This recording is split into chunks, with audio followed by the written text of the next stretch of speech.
大鵬小梅沙旅遊攻略較長尾，呢度平日民宿係好平嘅，唔使200蚊就可以租到一間房。呢度夜晚有好多酒吧，好多民宿樓下咧都可以燒烤。呢度有海鮮街食海鮮，我俾個貼士大家。呢度出邊咧會有個街市，如果自己去街市買，再揾酒樓加工會平好多。又或者去街市買海鮮，翻去民宿樓下 BBQ， 千祈唔好錯過呢度嘅日出啊！喺海上面升上嚟嘅太陽真係好靚好浪漫。楊梅坑呢度嘅景點就係美人魚拍攝基地，喺香港出世，周圍都係海，我就覺得冇乜嘢特別。如果冇乜嘢做，當做運動，入嚟呢度行下咧都係唔錯嘅。呢度嘅魚奶餐廳風景係幾好嘅，嘢食咧唔算貴，味道唔算好食，亦唔難食。雲海公園唔可以揸車上去，首先要去到茶溪谷停車場，再轉公交，路程去到雲海公園大概25到30分鐘。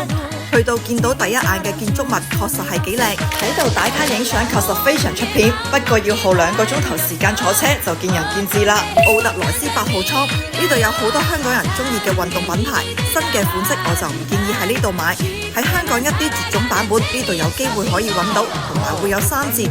入面仲有一個網紅打卡點棲息圖書館，行到攰嘅入嚟坐下飲翻杯咖啡，其實都唔錯。